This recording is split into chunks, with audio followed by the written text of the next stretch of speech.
Dear student, you are most welcome to our educational channel mechanical Pandit. और मैं आपके प्यारे पांडे सर। जैसा कि आज आप देख रहे हैं मैकेनिकल वाइब्रेशन में, अब आज हम लोग एक क्वेश्चन करने वाले हैं, न्यूमेरिकल क्वेश्चन। और ये न्यूमेरिकल क्वेश्चन जो है फोर्स्ड वाइब्रेशन के ऊपर है बेसिकली। और फोर्स्ड वाइब्रेशन दैट मीन्स की ट्रांसमिसिबिलिटी रेशियो।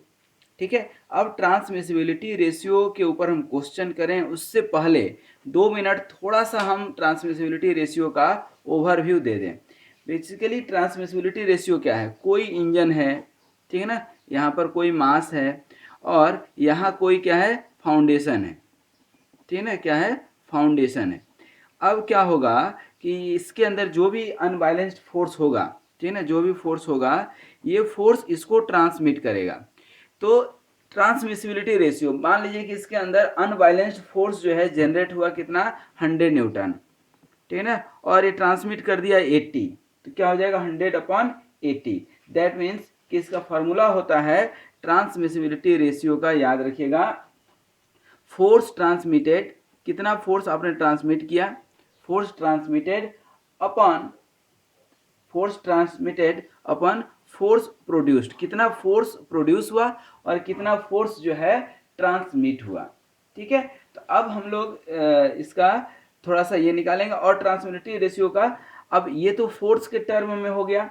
उसी तरह से in terms of frequency, in terms of frequency हमने क्या बताया था, 1/फ्रीक्वेंसी रेशियो क्या होता है, फ्रीक्वेंसी रेशियो ओमेगा/ओमेगा n का स्क्वायर -1। ठीक है, ये भी एक फार्मूला होता है। ठीक है ना, ये फार्मूला कब होता है, when there is no damping, जब डैम्पिंग नहीं है तो, ठीक है ना, या डैम्पिंग तो है बट डैम्पिंग को इग्नोर कर दिए हैं, तो ये फार्मूला होता था।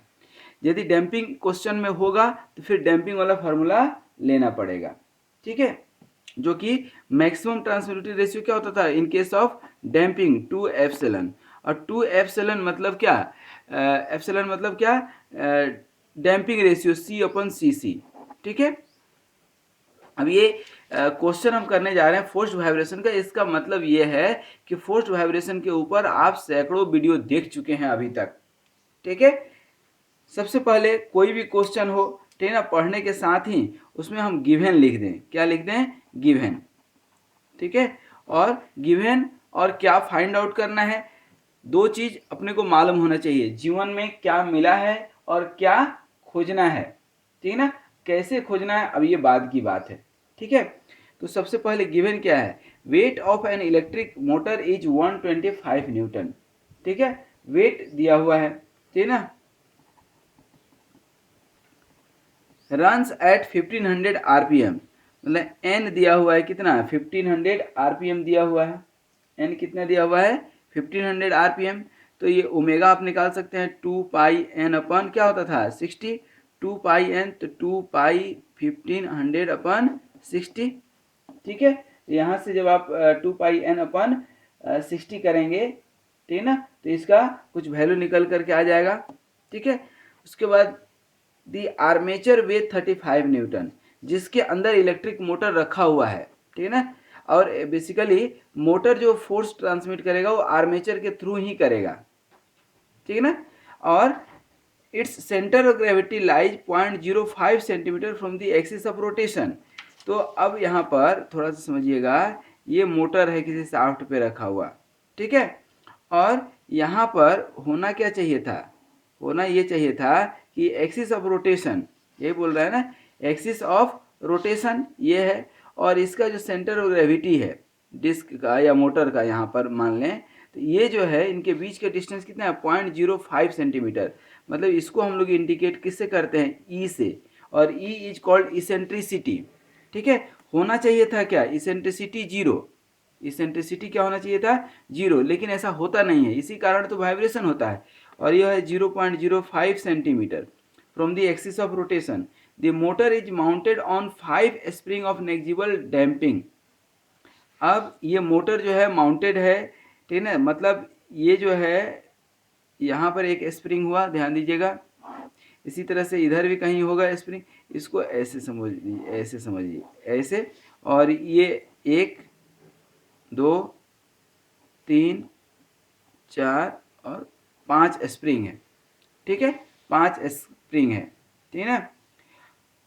The force transmitted is 1/11 of the impressed force. Force transmitted अभी हमने बताया था कि ट्रांसमिसिबिलिटी रेशियो क्या होता है, force transmitted upon force produced, या ये क्या बोल रहा है, so that the force your impressed force, इसी को इम्प्रेस्ड फोर्स भी बोलते हैं, इम्प्रेस्ड फोर्स भी बोलते हैं, ठीक है ना। ये कितना दिया हुआ है 1/11। The force transmitted is 1/11 of the impressed force, ठीक है। Assume that the weight of the motor equally distributed among all the 5 spring, ठीक है। Determine stiffness of the each spring, निकालना है, क्या निकालना है, stiffness।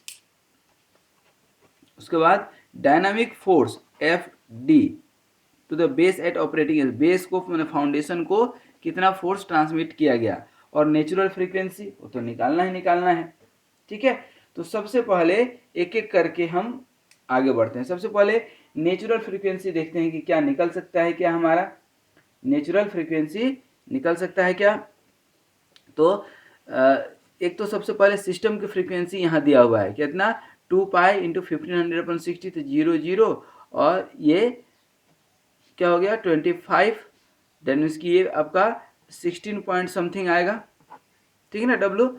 और ट्रांसमिसिबिलिटी रेशियो का ही एक फार्मूला अभी अभी आपको बताए थे, क्या बताए थे, 1/ओमेगा n का स्क्वायर -1।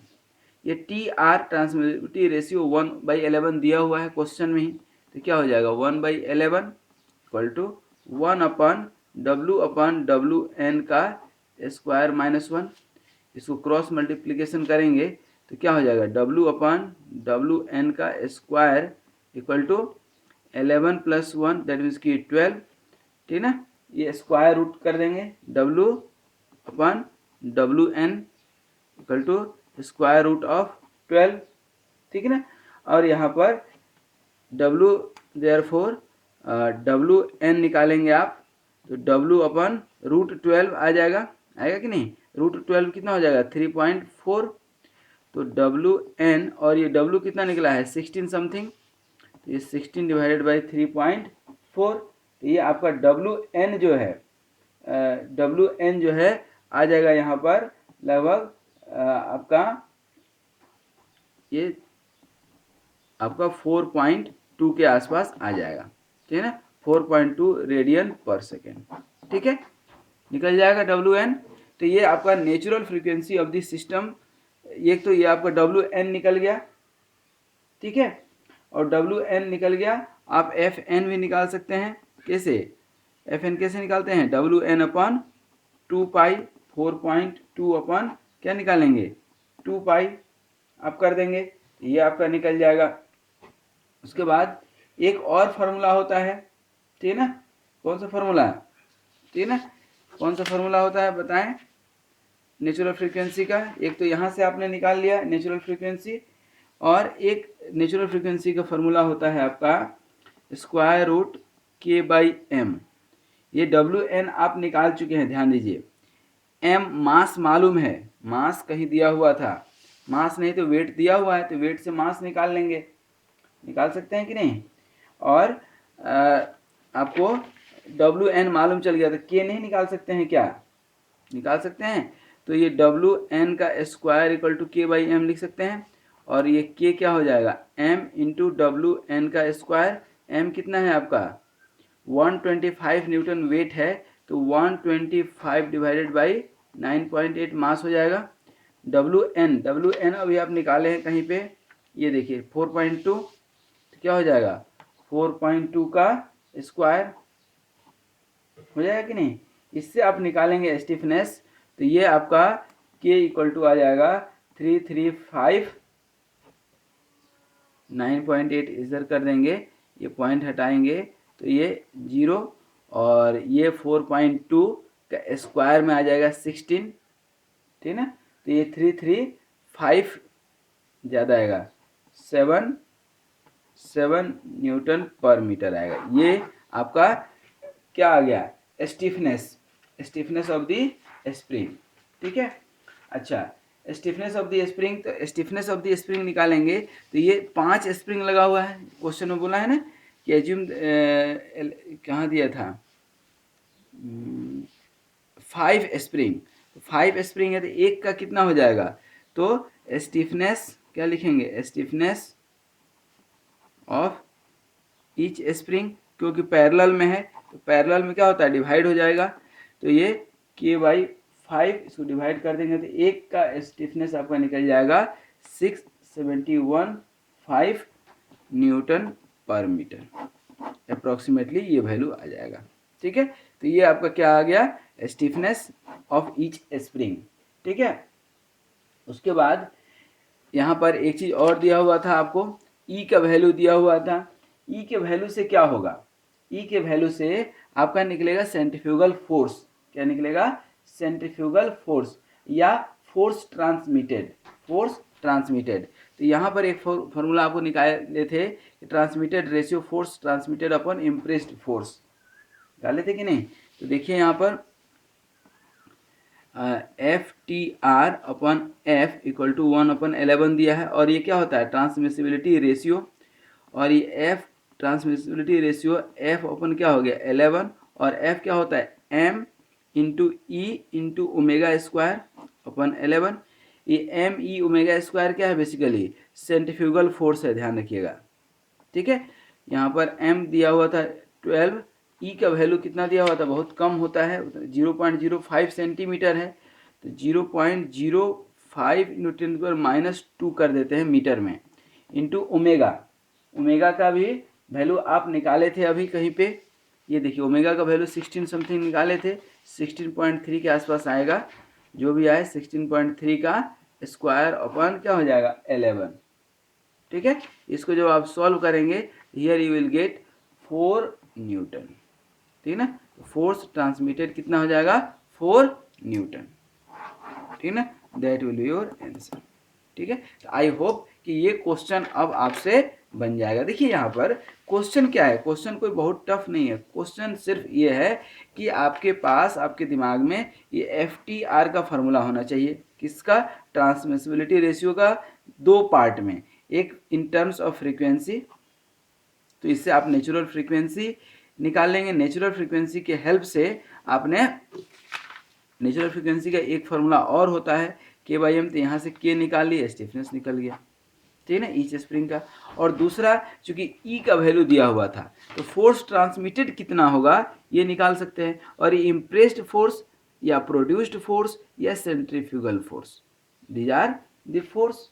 ठीक है ना, तो ये आपका, इसी को डायनामिक फोर्स ट्रांसमिटेड बोल रहा है, डायनामिक फोर्स ट्रांसमिटेड निकल गया ये FTR 4 न्यूटन। तो आई होप कि ये क्वेश्चन आपसे बन जाएगा। ये सब क्वेश्चन बहुत आसान रहते हैं, लेकिन कॉन्सेप्ट आपका क्लियर होगा तो बन पाएगा, अदरवाइज जो है it will be totally loss of the time, you will get problem to solve such kind of question. So thank you very much for watching this video, and be happy, healthy and keep smiling. Thank you very much.